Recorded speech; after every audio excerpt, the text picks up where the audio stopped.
Hello and welcome back to the High Man podcast. Today is the 24th of the 5th, 2023, currently 11:48 a.m.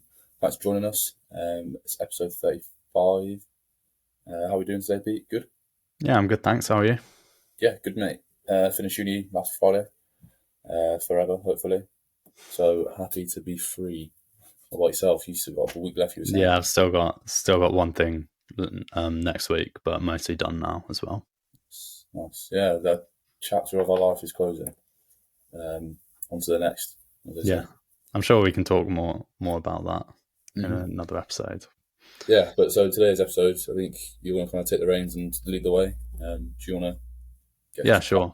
Um, so kind of all the ideas in this episode and the overarching theme kind of stems from just a realization I had personally when I was working on my uni project last month, and uh, I kind of realized that, and it seems like a simple thing, but it hadn't resonated like this with me before. That if I didn't feel like doing the project work that I needed to move forward, and I was kind of procrastinating on it, I could, really feel like shit mentally, like very low mood, feeling some negative emotions, and it would kind of, like it didn't feel like it could be easily fixed in my mind. But if I just kind of sat down and did the difficult thing of doing the work, which I was kind of procrastinating on, just sitting down and doing it for a few hours, like I would feel infinitely better after, just in terms of like both in terms of my mood and just the way I was thinking, and kind of my optimism towards the future. Like everything just felt a lot better, and it just seemed interesting that it seemed like when I was in the low moods that, you know it couldn't be, it wasn't obvious that I'd be able to change it so easily by, taking responsibility and doing the difficult thing, which is obviously what a lot of people encourage you to do, but it's hard to do. So, kind of all the ideas in this episode stem from like basically thinking about why this is the case, because I think there's a lot of valuable ideas in there. So, just going to start off with kind of my initial motivations, I suppose, when I was working. What initially helped me to start being more disciplined and doing the work, even when I didn't feel like it. And it was kind of related to what we talked about in the last episode about man's search for meaning, and about finding more meaning um, in the work that I was doing, and finding meaning in confronting the individual challenges that face you. And I thought with my project, it was, because with your project, it's kind of a unique piece of work.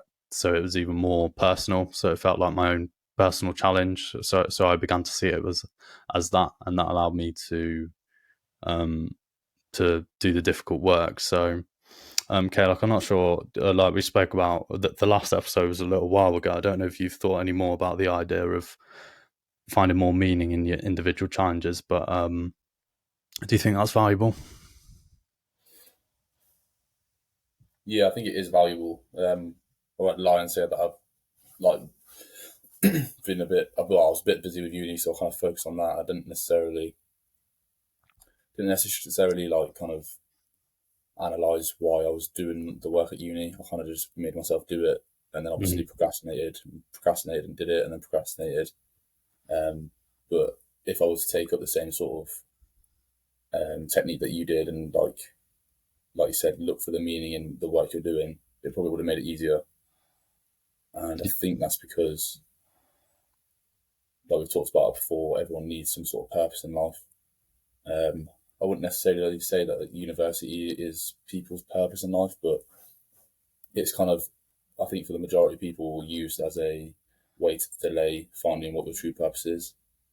But even so, like, if you're going to do that, you should make university something that you do put a lot of effort into. Otherwise, you're not really like building towards anything like towards anything higher. Like you can delay the true like finding of your true purpose, but on that journey to on the delayed journey, you still need to put meaning into everything you do. Otherwise, you're just going to become a child for the rest of your life. Yeah. Yeah, I think there's perhaps a bit of an issue with, and you said it there. A lot of people go to uni because they don't know what they want to do, and they're almost using Mm. it to buy time. And I feel like there is a bit of a danger in that when people wait too much for their purpose to try and find them, because people think they'll sit passively and eventually their purpose will come to them. When in reality, I think by taking on challenges and taking on responsibility, which can certainly be in the form of applying yourself as much as you can to your uni work, that you can start to find meaning and purpose in the uni work, and perhaps you realize it's not what you really want to do, but I still think it's like the way you put it there was people trying to find their one true purpose, like type of thing. And I kind of got from Man's Search for Meaning is that there isn't like one purpose that your life is meant for. It's going to be entirely dependent on your situation, and the key to a meaningful life is being able to find meaning in the situations that confront you directly. So, do you think that that's a better way to think about things rather than having one individual purpose?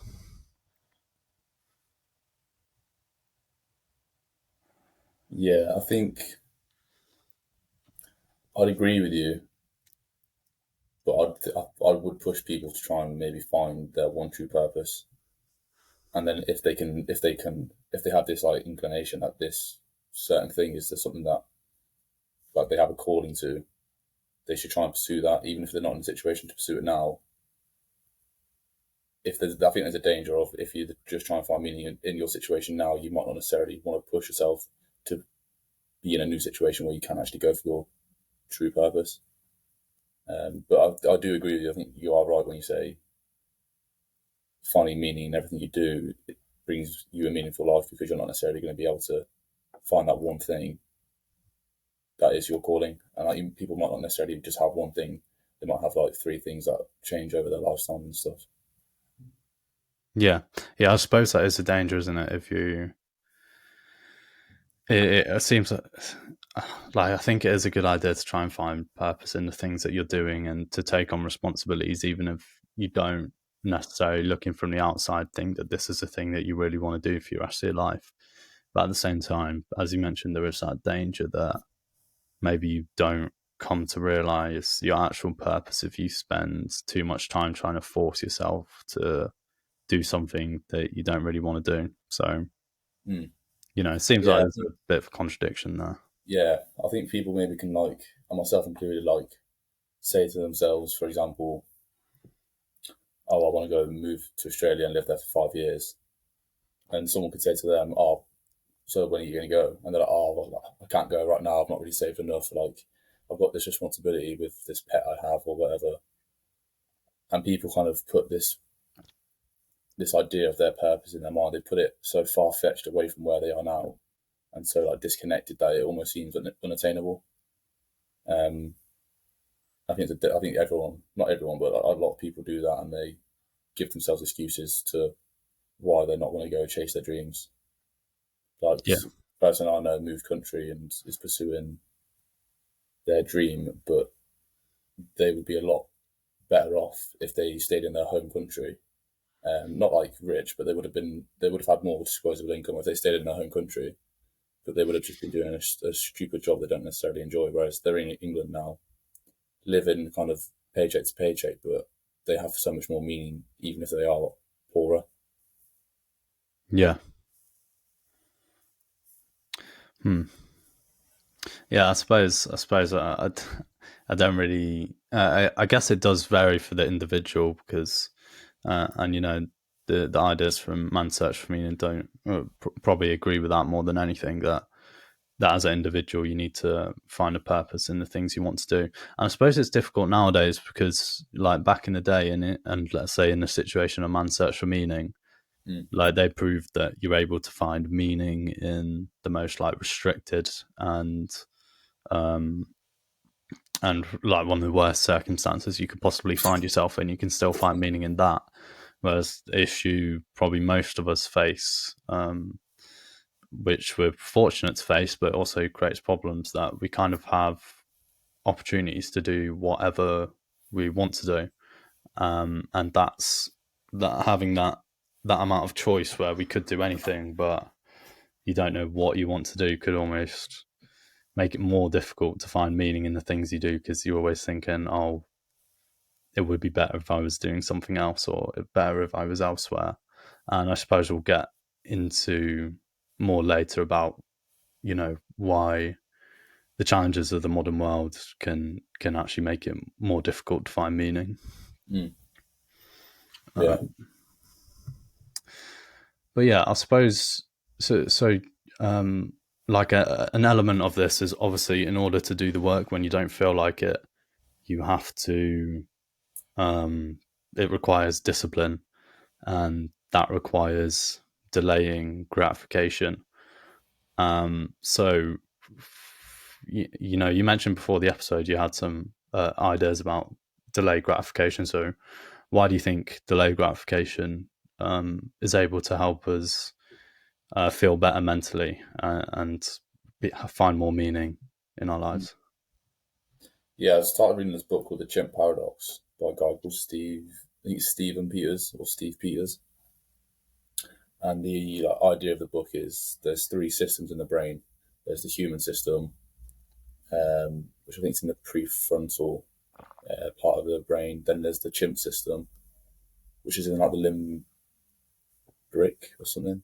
The what Somewhere. the Limbic, not the limbic system, is that? limbic. That's it. Yeah, Yeah, thanks. And then there's the computer system, which is a part of the brain that's near the back, but I can't remember the name of it. But basically, what it is we have the human brain, which kind of works on logic and rationality, whereas we have also in us the chimp brain, which works on emotion and like kind of quick responsiveness. And the guy Stephen Peters says that it's important that we have both of these systems in our brains. Oh, sorry, and then we have the computer system as well, which kind of is like the automatic response system. And then over time, a person can either allow their human system or chimp system to kind of inform the computer system, and then that will kind of direct their innate behaviors and stuff and responses to situations. But because we got this chimp system, which definitely served us when we were in the jungle and stuff, we are kind of we kind of can fall prey to the emotions that we feel, especially if they're kind of quite strong influencing emotions like anger or lust or frustration or sadness and stuff, or like anxiety. That definitely served us in the jungle, but it doesn't serve you in the society that we live in now, whereas a human brain does. And because of that, we have this tendency to want to go for instant gratification, which is the chimp system, because we want to get calories for food for survival, whereas the human system is rational and thinks, "Oh, I've eaten enough for now. Let me stop eating, and then I'll carry on what I need to eat in the future." And I think this comes with it comes with consciousness. Like humans have this level of consciousness that it almost seems to have happened by mistake. Like we do have other animals like dolphins and elephants that are really smart and stuff and can kind of recognize people. You could almost argue they're self-aware, but humans seem to be the most conscious thing that's ever lived on this planet.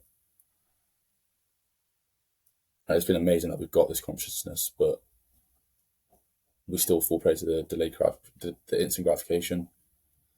But I'm going with this. I don't know. It seems like there's a bit of a dichotomy between instant gratification and delayed gratification. Like we want to have the instant happiness and that feeling of like dopamine and stuff, and that's natural to us because of the chimp system. But the human system looks to the long term, and it understands the true consequences of our actions. So that's why, if you delay gratification, it also brings meaning to the person and that happiness because it falls into the human system, and we process that and it goes into the computer system, and you feel good about it. yeah. That was a bit long-winded, sorry, but Oh, that's all right. Yeah. Yeah, it's almost as if, something that comes to mind is like Maslow's hierarchy of needs, and perhaps what you're able to do by developing this like top-down control from like the prefrontal cortex, the most like developed part of the human brain compared to chimps. That allows you to take top-down control and to consciously overrule the immediate desires, and perhaps by doing that, you're able to satisfy the motivations at the top of the Maslow's hierarchy of needs. So for anyone that doesn't know, like it's basically a hierarchy where at the bottom there's like 5 different sections. At the bottom is the most like essential human things that you need, like food, hydration, shelter, that type of thing. And then as it goes up, it moves to things which are less essential to survival, but that you'll ultimately find more meaning from. So as you move up, you start to get like social connection, then you get like achievement and status, and then at the top would be self-actualization. So perhaps by exercising the top-down control, we're able to take actions which, rather than just overindulging on the base desires of fulfilling our hunger and other drives, we're actually able to satisfy our highest desires in a way. And it's interesting to think that there's almost like an innate hierarchy of our desires which our brain kind of operates in, because obviously this Maslow's hierarchy of needs is a kind of a construct which someone's, it's a theory to justify human motivations, but it seems as if there is something fundamental where if we're able to satisfy these higher desires, then we're able to have a better life. Yeah, yeah. So as we were evolving, we started with the desires at the bottom, and then the more we evolve, the pyramid gets built up over time. Do you think it would always stay it would always remain where self actualization is at the top, or do you think it will kind of become something new as time goes on?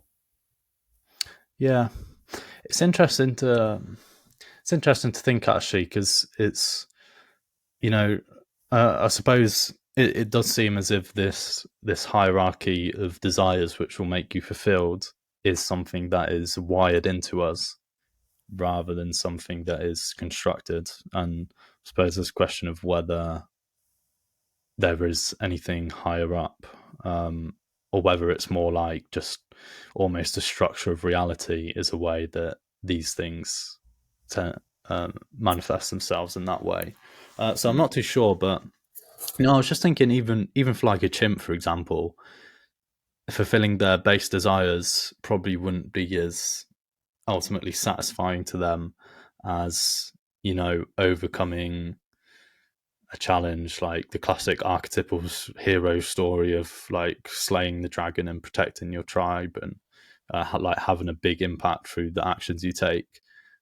Like Mm. even for a chimp who can't consciously speak that out or isn't necessarily aware of that, um, like they may still be aware of that being like kind of an ultimate goal of um, like fulfilling their potential. And like you could argue whether they really have an idea of self, so could understand self-actualization, but so that's at the top, but one below is like having status. And like you can obviously see that basically all animals are driven by status. So even if they don't have self-awareness that humans do, I suppose they must have some awareness of their own position in the hierarchy, which Mm. affects their emotional systems. Yeah, yeah. It's interesting. Like they don't necessarily have this idea of the self, but we could probably guess they definitely experience the same feelings of self actualization that a human would when they get to the point where they've like protected their tribe and fended off an enemy or whatever. Saying that though, like, do you think a possible progression of the hierarchy of needs could be? Well, it might fall into self actualization, but something along the lines of like almost like social enterprise and like community action. Like to me, self actualization is about finding your potential and unlocking it and reaching it. and achieving.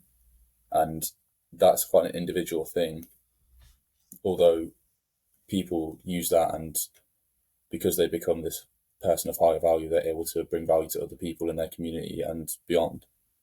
Do you think that progression could be a focus more on from self-actualization, kind of like community actualization, like building yourself up, and then once you've achieved that, going beyond your own immediate like vicinity and going to the people around you and building them up as well? Would that almost be another level that could give someone motivation and gratification? Yeah, yeah, I've definitely thought that before. That well, because like social connection is in the middle of the hierarchy on Maslow's hierarchy of needs, but what you're talking about there is having an impact on the wider community. So that does seem like the logical progression of realizing your own potential would be to contribute to the greater community reaching their potential. So perhaps the like Maslow's hierarchy of needs um, doesn't necessarily encompass. Maybe it just focuses more on the individual in a way. Although I maybe don't know enough about it to say, but I know it's used in like marketing to appeal to people's higher desires. So I don't know whether in some way it neglects the ability to help the community for that reason, but I don't see necessarily why it would. So maybe it's just perhaps it's not necessarily the ultimate model. It's more of a guide, but no, I think it is useful for thinking about the differentiation between kind of our lower and higher desires, so to speak. Yeah, yeah. I guess in my idea of true self actualization would be kind of what I just said was involved in that innately. Like you better yourself, and then that should possibly just by accident better the people around you and help them self actualize.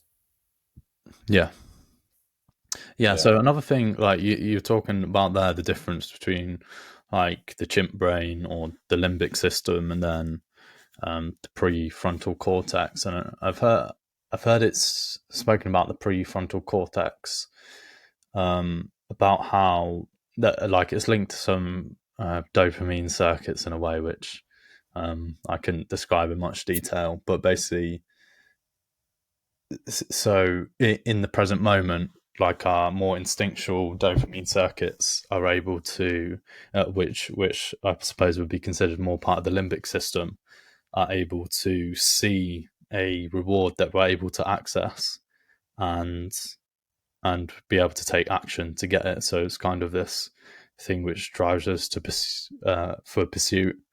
Um, but I've heard about the kind of in the development of the prefrontal cortex, this allows more imagination and projection into the future about these things. So what the right. prefrontal cortex enables us to do is basically play out the possible outcomes in our head, um, of what will happen in the future given our actions, and to almost strategize and plan for to take certain actions for the best possible future. So I guess linking this back into being why being disciplined helps you to um, feel happier, more positive emotion, is because the because your brain realizes that it's able to make these future projections, and if you take action which helps you move towards this desired goal of yours, then that gives you like a dopamine hit. And supposedly it's one of, I feel like I've heard Jordan Peterson say, for example, that like most of the positive emotion you'll experience in your life comes from the pursuit of a desired goal, and that's exactly to do with this dopamine circuit of thinking into the future and pursuing it. And Mm. yeah, I suppose it's more about the pursuit um, than the attainment. So in a day to day context, when you go from sitting around not doing much to taking an action which helps you, which is difficult, but you overcome it and helps you to move towards a goal, then people will obviously find that satisfying, because and they'll feel better about themselves because they think, yeah, I'm moving in the direction I should be. Mm-hmm. Yeah, 100%. It's weird. Like getting onto the path is like the hardest part. It seems like when someone doesn't necessarily work out or do any exercise, it seems they have no desire to do the exercise, and they kind of more so would desire just comfort and sitting down and eating or whatever. Then once you get in the habit of going to the gym on a regular basis or exercising in some form, you almost get a craving to do the exercise, and the comfort falls. The comfort comes once you've done the exercise and the workouts and stuff. I think the same thing kind of happens for same thing can be applied to like working towards a goal. When you're kind of going about life nonchalant and you're kind of going to work, getting your paycheck and chilling and living for the weekend, you don't necessarily have any desire to build something bigger and better. But once you're building something and you started that journey and got on the path a good few steps, that's the thing that gives you that comfort, and like that's the thing you crave. But the hardest part is just transitioning from one to the other. Yeah, yeah, I feel like that's definitely true. The hardest part is just, before you're doing the thing and you don't feel like putting the effort in and doing what's difficult, just to sit down and do it almost seems like the most difficult part. And I want to ask you actually, because like I gave this example of how for me I felt like shit and then I did a bunch of work and then I felt pretty good about myself. Like I feel like, but and it might be a case of not like seeing people's not seeing how people are inside their head, Mm. or whether it's just for me personally, this makes me feel better compared to other people. So, like for your own personal experience and maybe what you've seen in other people, do you think that um, being disciplined and doing work does make people happier?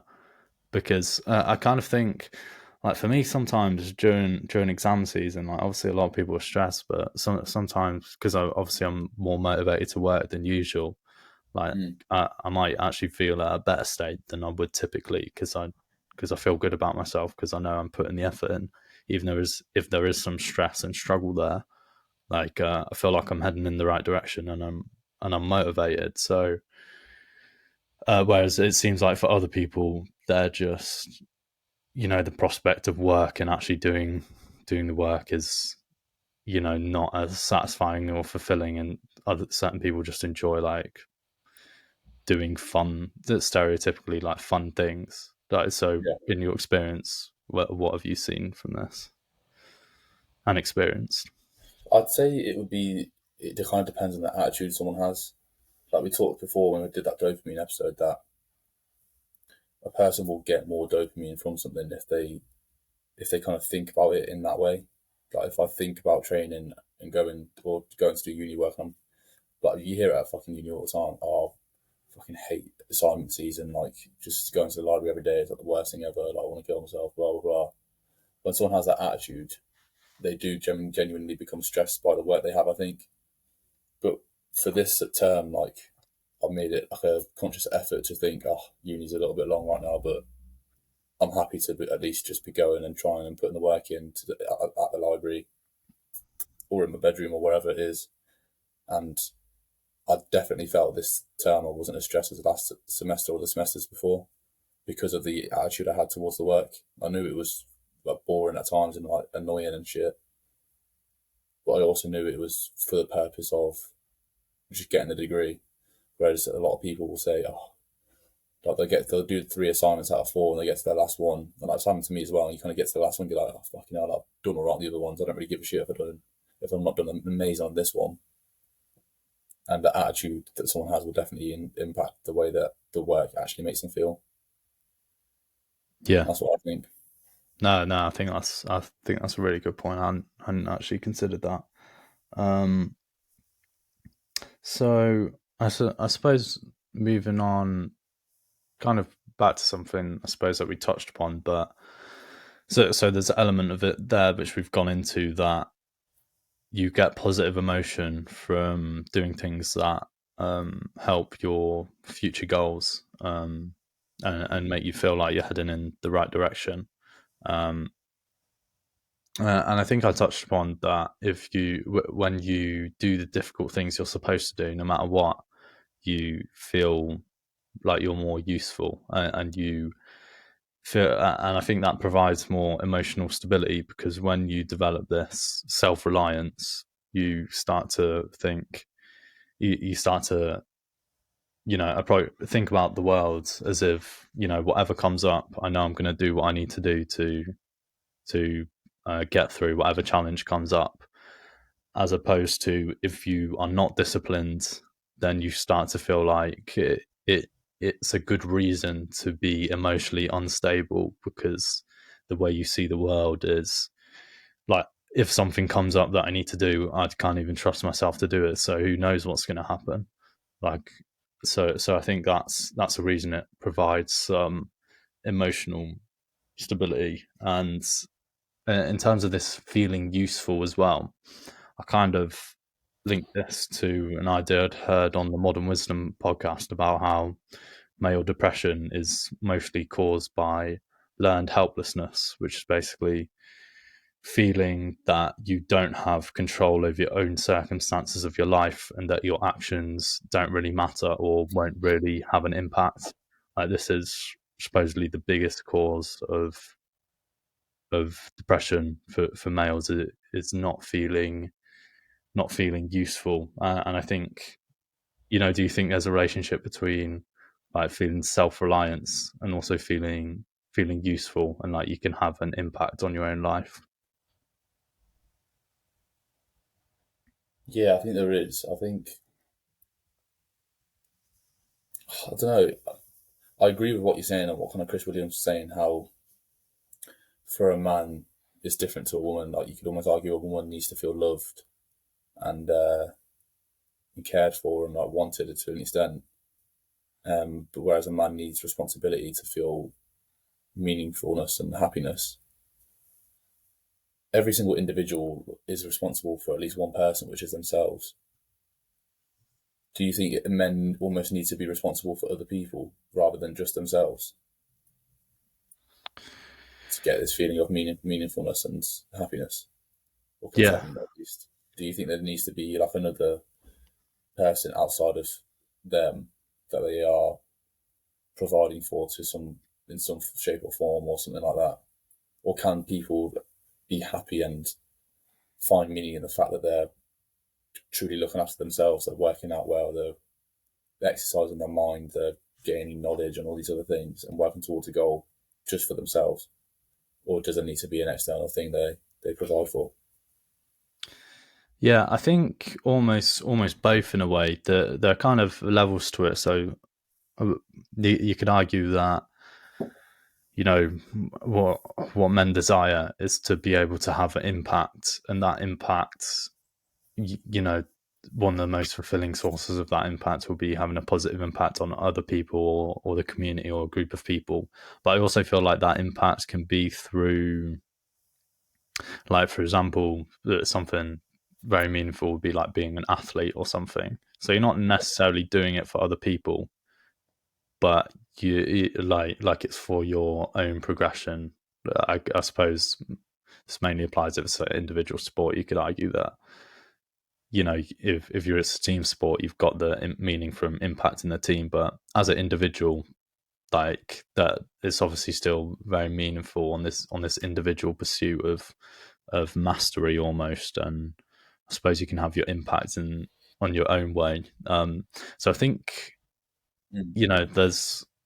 there's an argument both ways, but probably ultimately having a positive impact on other people um, is the best thing. But I think there are levels to it, and kind of, you talked about there, like, okay, what's the optimal state? Having being able to take pride in just knowing that you've really got yourself handled and that you've mastered yourself, or being able to have a positive impact on the community. So I feel like, in a way, like, you can argue there, but you're really splitting hairs. But you know, Mm. I feel like that what you said really kind of points to it highlights the contrast with the opposite side of things, which makes men feel depressed, and that is feeling useless and feeling like a liability. To the people around them, and feeling like they don't have control over themselves, and they can't look after themselves nor other people, and that all the way on the other side, they're actually kind of just a burden to other people. And there's a quote from the Modern Wisdom podcast with Adam Lane Smith, who's a therapist, which he's talked a lot about this idea of why male depression is kind of not treated properly by therapists, because they take the approach of making men feel loved and heard, which is effective for females, but isn't effective for males. And I'll just read this quote here. He says, men would rather kill themselves than sit there and say, I'm disabled, I must have medical assistance for the rest of my life, and all I can do is sit here and talk about my feelings endlessly for the next 10 years whilst paying $10,000 for the privilege.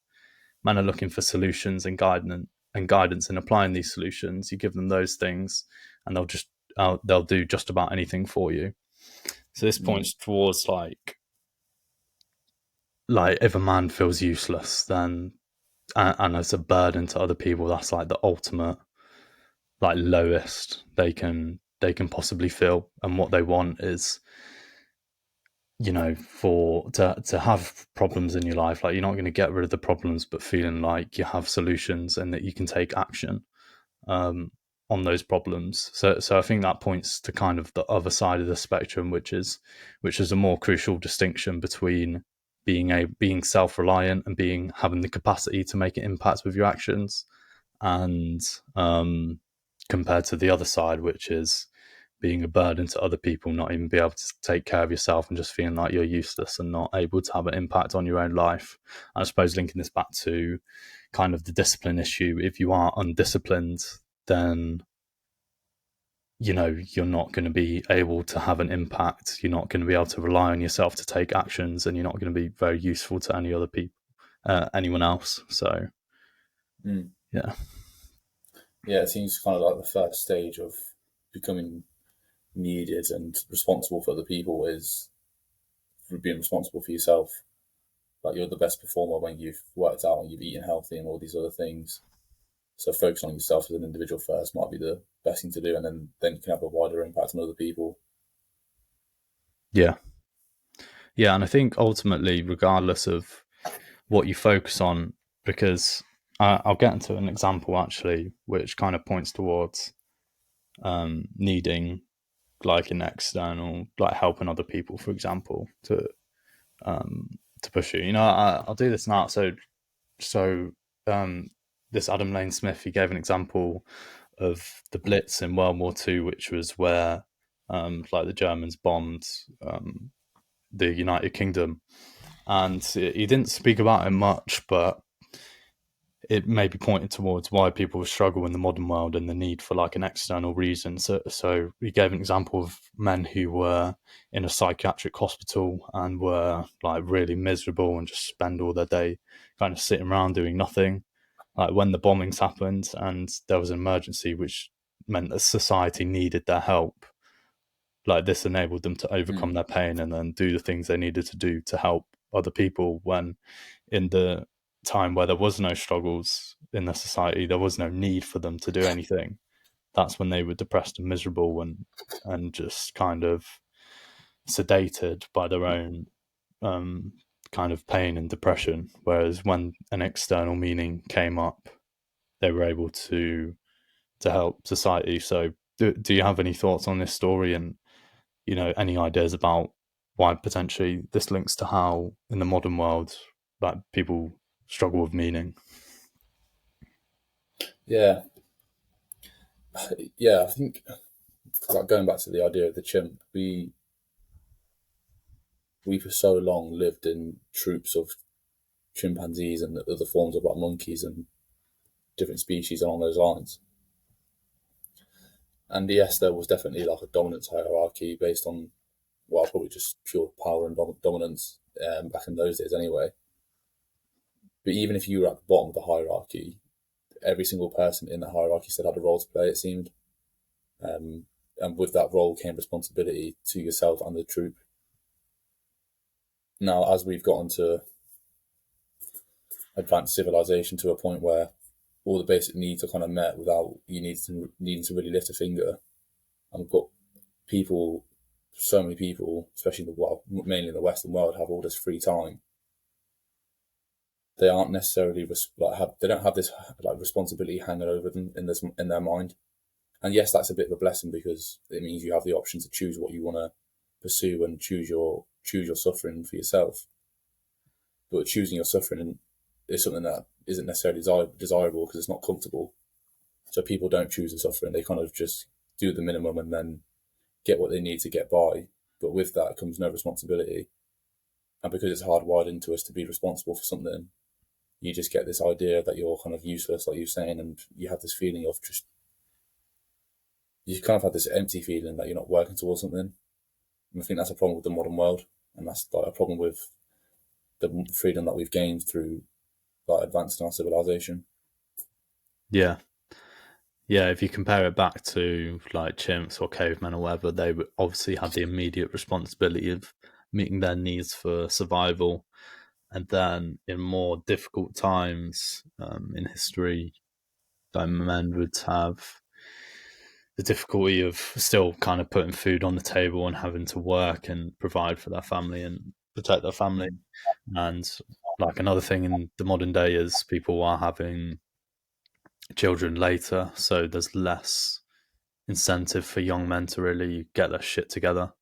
Um, they Mm. can just kind of doss about and Right, play I never video thought about games. Yeah, that. Yeah, you can just fuck about for an extra few number of years, and that probably has a compounding, like cumulative effect longer down the line. yeah, yeah. So there's no so overall there's less of a need to immediately take responsibility, and I think what starts to Yeah. happen is like you think like for a guy, if you had the freedom to play video games all day, that would be fun and enjoyable, and it might be like that for a few days, but you'd start to feel like I feel like if you take so maybe getting into the how to overcome this because obviously it's still possible to find meaning even though there's not responsibilities being placed on us externally quite as they were in the past. But I feel like when you start to take actions which aren't useful to anyone and don't have a positive impact and you don't Mm. get punished for them, that's actually worse for your psyche than if you didn't do it and then things would go to shit, because I think it kind of programs you to think my actions don't actually matter, like whether I and I feel like this is a bit of a struggle at uni sometimes because there's no one who really tells you when to do the work, when to go to uni. Yeah. Like you can just structure it however you want. You can do the work whenever you want to, but if what if you never want to, then you just like doss about, and you can like decide on a random day you're like, oh, I can't be asked to do work, I'll just play video games all day, and nothing happens. It's like you start to believe that your actions don't really matter because you take the wrong action, but nothing happens anyway. Mm. So like why? So there's no immediate consequences. So do you have any ideas about what the solution to that would be? Like struggling to connect kind of a meaning to the actions that you take, and the difficulty in making good decisions when your bad decisions aren't really punished. Yeah. I don't know what an immediate solution would be, unless there's like, right, in terms of like diets and stuff, there's a common one that's kind of, is it like the 80-20 diet? Like 80% of the time you eat healthy and like regimentedly, if that's the word. But 20% of the time you kind of can toss about and eat what you want. But as long as you're hitting the majority of your diet, like with the baselines of nutrition and stuff, it's fine. Could something like that be applied to work and leisure time almost? If you're 80% of your week is spent working towards something, would it necessarily matter if 20% of your week is done fucking about with no consequence? Does it matter? Well, that's That's a deep question, isn't it? Because it's like, well, Mm. okay, does it immediately matter that you're, you know, if you've covered your responsibilities, like not to say that people Yeah. can't have leisure time, but it's like, when you pose the question, does it matter that I waste 20% of my time? It's Mm. like, Well, but is it a waste though? Like if, well, is that's it, the thing. Yeah, there's a whole another conversation this can lead into. yeah, is it a Um, reward for the hard work you've put in during the week? And like my housemate, I think you've read Atomic Habits. Does he talk about how you kind of want to set yourself up to get little rewards when you've done the work? yeah, Or am I misinterpreting that? no, no. I think, yeah, I think that's. I don't think there's anything wrong with that. Well, I suppose the answer to be will to the answer to does it matter or not would be it does matter, but it doesn't necessarily mean it's a problem. But you can't pretend that it doesn't matter that you don't spend some of your time in the best way. You might conclude, oh, it's good for me sustainably, and yeah, but I mean, it still matters. Like, it's still important. Um, and I suppose with that kind of strategy, like having a bit of a balanced life, yeah, then yeah, that's yeah, that could be a good strategy for people. But I think, like, my thoughts personally would be about a solution to not having immediate consequences to your bad actions would kind of be to exercise your ability to envision the future. So it's kind of what Jordan Peterson talks about with his future authoring program, that, like, if you it's difficult in the moment to see the immediate effects of your actions. Well, because there are no immediate effects, but it's difficult to see the long term effects of your actions. So what you need to do is think about, like, what you want from the future and what you don't want from the future, and then being able to think about how your actions move you towards what you do want or what you don't want. So it allows Mm. you, although there aren't any immediate external consequences placed upon you, it kind of allows you to see things like, oh, I realize that nothing's happening to me now, but because I've thought about it, I realize that in the long term, this is going to be bad for me. So there is kind of a punishment mentally, and I suppose it works both ways. So you get more of a reward mentally when you take the positive action, because you know that it's moving you towards a future you want, which is Right. using, like, that prefrontal cortex ability that we have as humans to envision the future, and using that to motivate you to make better decisions. Yeah. Sounds like it kind of almost all comes back to self awareness. Yeah, yeah, I suppose so. Um, I suppose self-awareness is something else which is more difficult to have in the modern world, because there's a lot more distractions with, like, technology, and just the ability to be impulsive and kind of put our awareness to one side. Mm. Do you think there was possibly a point where it became easier to be self aware? Like before, I don't know if it was maybe like as time went on, it became easier to become more self aware because there weren't as many like diabolical challenges that like faced humans each day. Like mortality rates went down and things along those lines, and like hygiene went up. So maybe it got to like 1900s, which was at the peak of self awareness because all the basic needs were met. So we had time to reflect on our own actions and stuff without being like busy by the need to work towards and away from danger. But then maybe in the late 20th century, technology came along and then kind of fucked that all up, and then self awareness became more difficult. Or do you think self awareness just became more difficult over time? No, I think that's a good point, but it'd probably be more difficult. I mean, it would be just not essential, not probably that important to be self-aware, because Mm. almost, I suppose when we're talking about the issue of impulsivity, the reason we need self-awareness nowadays is because we don't see the immediate effect of our actions, whereas when we were evolving, or like hunters and gatherers, or just in difficult historic phases, like if you decided oh, I can't be asked to go and hunt today. I'm just not going to bother. Like you just wouldn't eat. So it'd be kind of like a immediate response, or um, because you need your survival. So you're instantly aware of the effect of your actions. So perhaps self awareness wasn't as important the same way.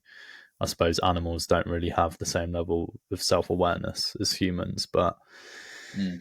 but maybe what allowed humans to evolve further was having that self awareness and being able to think, if I could create this, rather than having to go out and hunt every day, if I could create this system where we have agriculture and we have like a water system and stuff, we can Mm. start to get these basic needs met. Um, so Yeah. it's almost using that ability to abstract into the future, which allowed us to plan ahead and to strategize and to make more complex systems, um, which have brought us to where we are today. So, in terms of the past, self awareness probably wasn't as necessary. And then I think you're right in saying there probably was a point where the external environment made it easiest for us to be self aware, which is when we aren't where more free time is developed because we're not immediately threatened our survival, um, Yeah. but also not the same amount of distractions are created at the same time.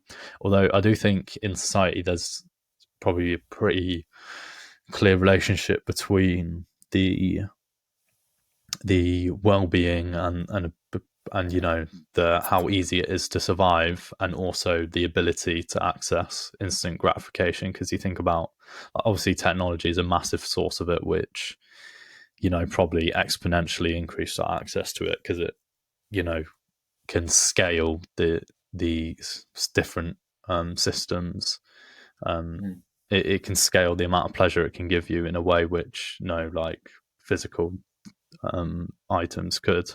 But even you see, like in the Roman times, like as they became more developed and more prosperous as a society, there was more opportunities for hedonism, um, which made us less, which obviously allows you to escape your self awareness. So, there probably is a point where I suppose it'd be different for different classes as well, depending on what you have access to, Yeah. and True. also just the situation you're in. Because you think about the ideal place to be self aware, it'd probably be like how a monk lives, just kind of spending a lot of the day meditating. So you not necessarily have immediate responsibilities, but that environment is purposely, avoiding distraction to create self awareness. So yeah, it probably did get easier.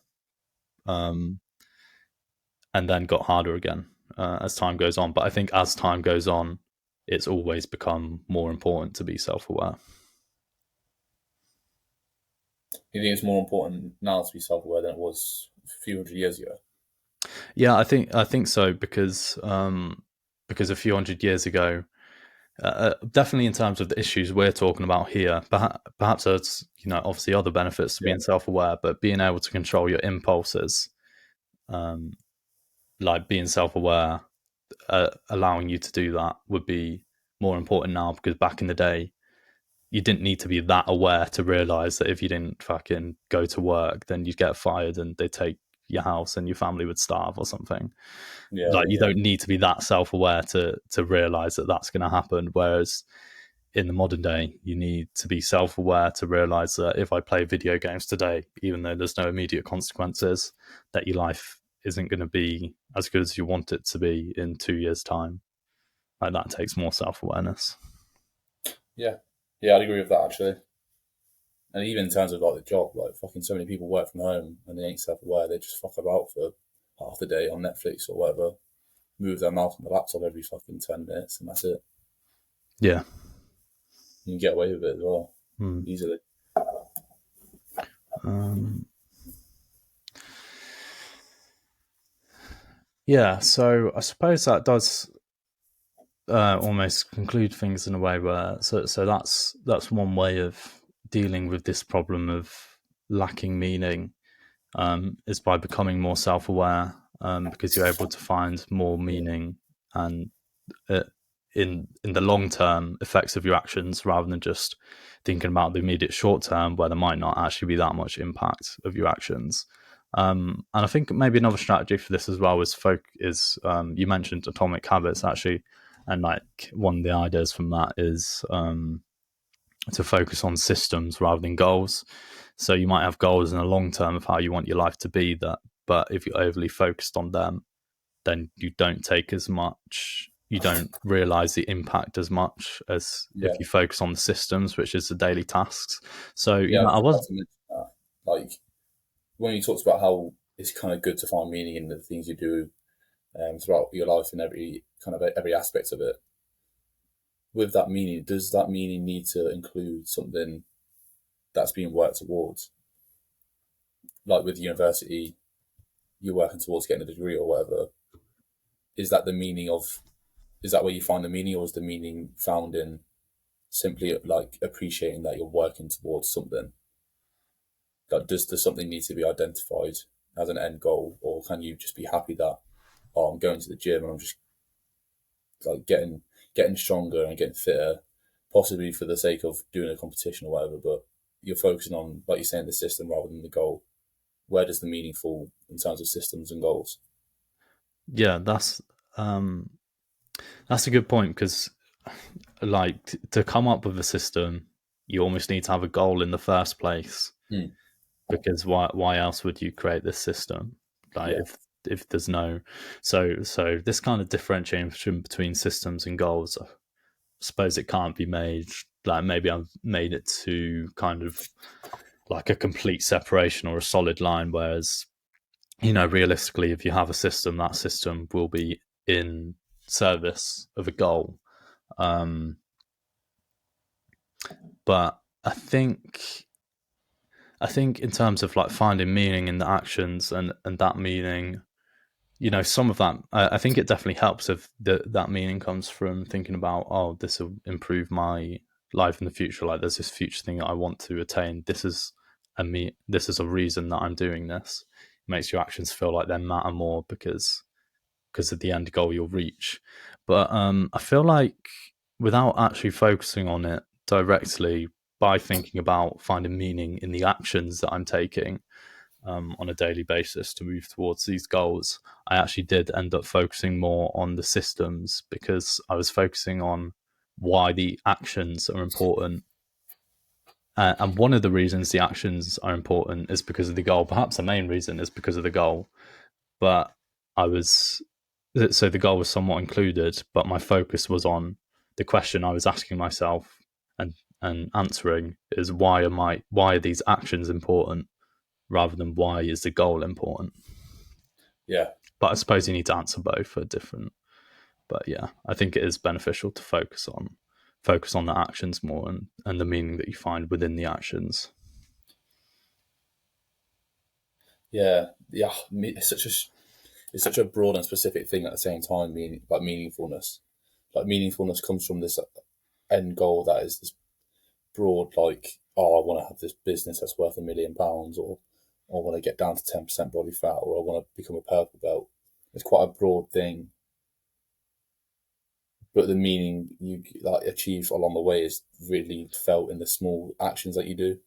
Yeah, Like like achieving a certain move in jiu-jitsu is a small part of the whole game, but that's where you find that meaning. Or being able to do 20 reps of a certain exercise rather than hitting 18 and maxing out.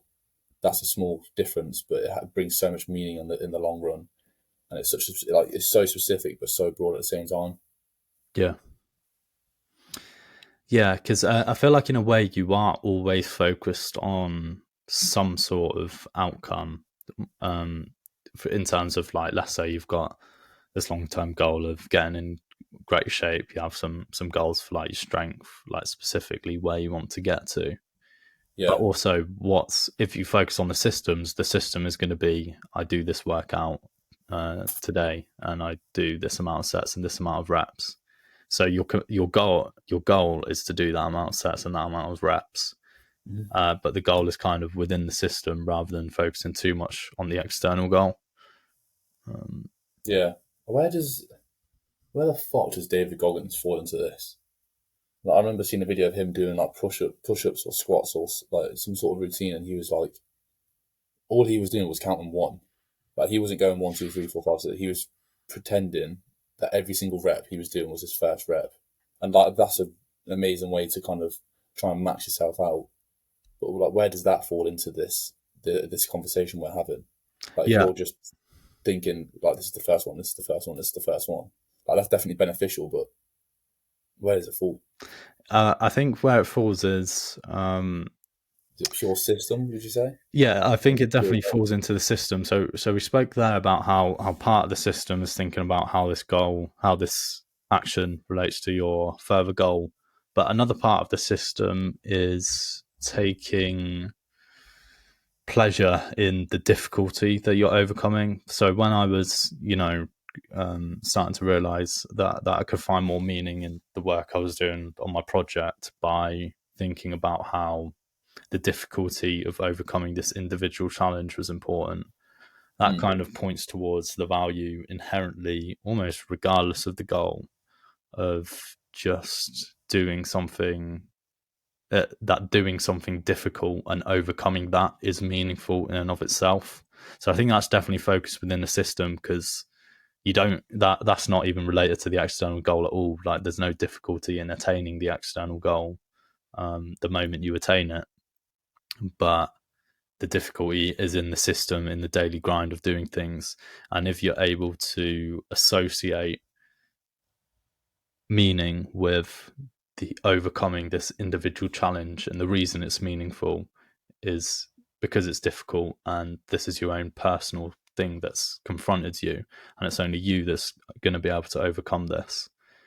Like I feel like that's more where Goggins' mindset is at, which would definitely fall into the system side of things. yeah, yeah. I think mm, I was going to ask like if it falls into that system, is there a chance of it neglecting the goal? But even in terms of Goggins, like he probably just thinks himself in terms of pull-ups. Like this is the first one, this is the first one. But that is like you're saying, focus so much on the system that it helped him probably. But it definitely helped him achieve the goal of getting the world record for the most pull-ups in 24 hours.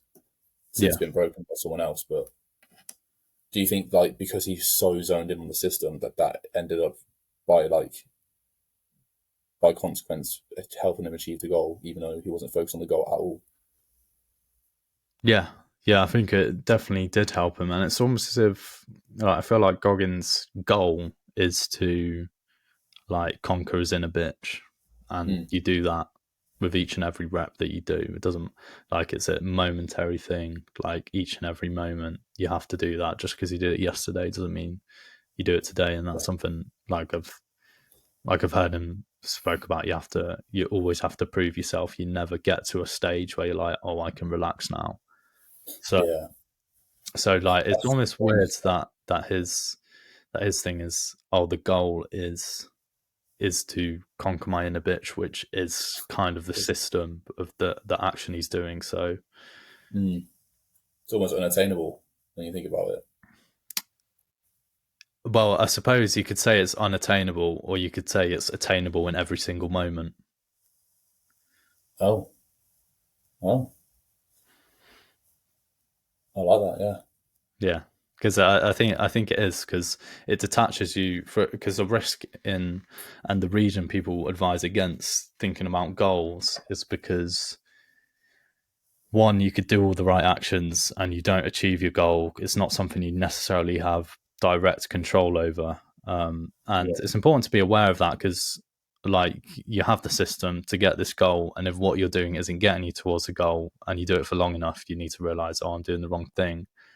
But you should find your self worth in the actions that you take rather than the things you attain. And I think that's a much more stable way of doing things, and you can remain motivated. And it's almost what people talk about, like falling in love with the process. Like that's a much yeah. more sustainable thing than pursuing the high of a goal and then, like, what is there Mm, beyond that. Whereas, particularly with things like, if your goal is to get in better shape, this is an endless goal. Like, because people, you see, I feel like the thing people who want to get in shape but never do say, is that oh, I want to lose, like they'll say things like, I want to lose this amount of weight Yeah, by this point, and yeah. they You're don't, waiting for and a lot of times they don't even end up sticking to the goal for that point. Whereas someone who just finds pleasure in going to the gym, and some people find that naturally, others have to force themselves to.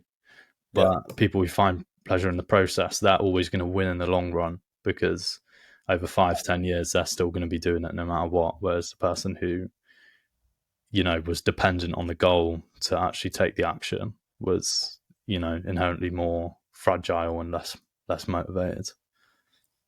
yeah. The goal seems to kind of like the goal seems to almost outsource responsibility. Like when you think about it, in terms of maybe this is a bit abstract, but when you think about like the weight loss one, the goal is to become this new version of yourself that is fitter and healthier and looks better and has lower weight. But that envisioning of you isn't real in this moment, and people kind of like assumes. I don't know if I'm right in this, but do you think people kind of fall victim to, because they've outsourced this idea of who they are, they outsource the responsibility with it? Yeah. Whereas when you focus on the system, you're not thinking about becoming this new person. You're just thinking about becoming a better you compared to yesterday, and the responsibility stays within you because it's so connected to your actions in the day to day life you live. Yeah, I think you're definitely onto something there. It's almost as if, like when you think about a long term goal, and you care about the outcome so much, you're thinking, I want to become this person. Whereas when you think about the systems, you're like, I'm going to be this person on a daily basis. So it's Mm. a lot more Yes, directly impactful on the way you see yourself. yeah, yeah, but I like that idea, but I wouldn't want to rely on it too heavily. Like we talked about Jordan Peterson's idea that the future self-authoring program has is you want to envision the future self you have. But then I think we also talked about Tim Ferriss, and he mentioned instead of goal setting, he does this thing called fear setting. So rather than having a pull motivator that you want to become this by that time, it's more so a push motivator where you're like, I don't want to become this, therefore I need to do this now. Otherwise, I'll end up becoming that. You want to push yourself away from the negative. Yeah. But I don't know, does that outsource responsibility as well? No, yeah, it's tricky because like your goals the goals are inevitably going to be tied to the systems, Mm. but that's something that like Jordan Peterson's future authoring program has a part of it where you envision the ideal future, but also envision a future you want to avoid. So that's the same Yeah. thing that Tim Ferriss recommends. I suppose the fear setting and thinking about your ideals and your goals allows you to identify the person that you want to be and the things that you want to do.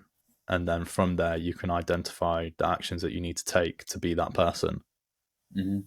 And, but once you have identified those actions, the best thing to do is to focus on the systems because at that point you have made the connection between the systems, which would be the systems and the long-term goal, which would be kind of the role of the prefrontal cortex, being able to project your actions into the future. You've made that connection, and then at that point focusing on the actions and gaining pleasure from the actions rather than the attainment of the goal. So it's still, I think maybe that's the difference. It's still important to set the goals and to know your goals, but it's Mm. important to take the pleasure and get your reward from the systems rather than the attainment of a singular point in the future. Mm. Yeah. It's not the destination, it's the journey. Yeah, But the journey needs to be directed to a higher destination. yeah, Otherwise, you're fucking go anywhere. yeah. And tying us back to so I spoke towards the beginning about like this is exactly what we're talking about with discipline and self-reliance. So you build this sense of self-reliance by focusing on the systems, and if you can put your self-worth with your reliance, with how much you can rely on yourself and how disciplined you are, rather than whether you attain this external goal, which you might do everything right, but you might put as much effort in as possible, but you don't get it just because that's how life goes sometimes. If you're able to connect more to the system, then you and to feeling self-reliant and having that as the goal, then it's ultimately going to be more sustainable, Mm. and you'll feel better about yourself along the way. Yeah, yeah. I don't think I answered it directly, but when you asked about if I feel kind of more happier with even when stuff gets more stressful, 100%, I feel a lot better in myself if I'm doing the things I know I need to do. Like there was a few weeks getting closer to the end of term, this term just gone, and I was just fucking about, and like I could just tell my general mood was just shitty, and like wasn't happier, wasn't as happy as I could have been. But when I was going to the gym and then going to the library and all these things, you're tired at the end of the day, but you're satisfied. And it was a big difference that I definitely could tell. Yeah. Yeah, you've emptied some of your energy, but you've fulfilled your soul a little bit. Oh, nice. Yeah. Yeah. How Yeah, yours and was that's yeah, go just thinking about like with exams and stress and stuff, why people don't like it. And I think there is actually a point where it does become a negative thing, and it's when you don't have the self-reliance and the discipline to take the action when you have the opportunity to and the extra time to. It's when, rather than relying on your own personal discipline, you rely on the stress and anxiety, because obviously that's a Yeah. motivating force as well, but it's like a strongly negative one.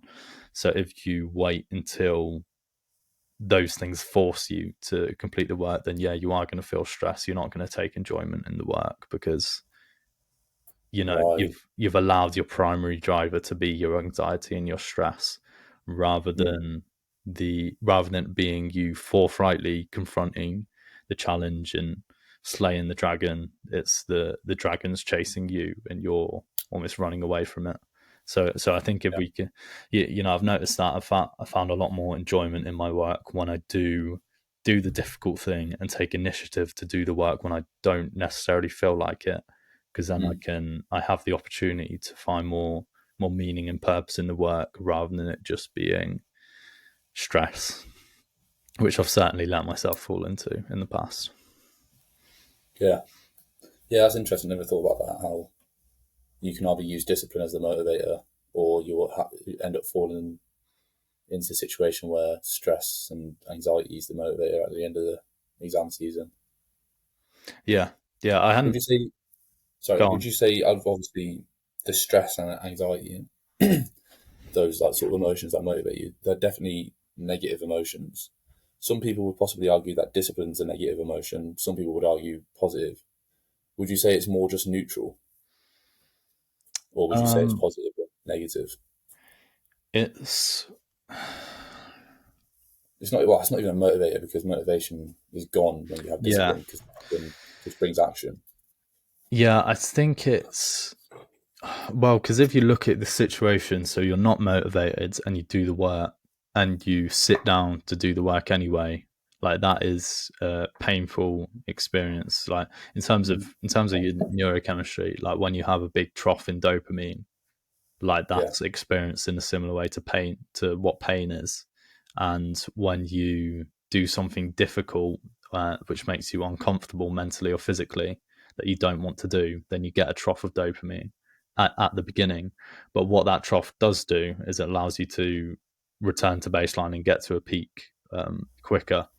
So so by doing something difficult initially, it's going to be more painful, but the payoff is going to be that you make progress towards this goal, and that you're able to reorient yourself, and like you get your dopamine from from like, I suppose what you do is you get the dopamine boost rather than just getting a fucking, I don't know what the alternative would be, but I suppose like a cortisol boost, just for example, like if you're relying on stress.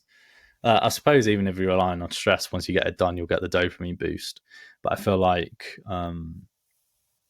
if you take the discipline, then you do give yourself that opportunity to, once you start making some progress to the work and you embrace the difficulty of overcoming that mental challenge, you get more of a dopamine boost than in a situation where you've forced yourself into doing it and you're not doing it because you want to do it and because you're taking initiative.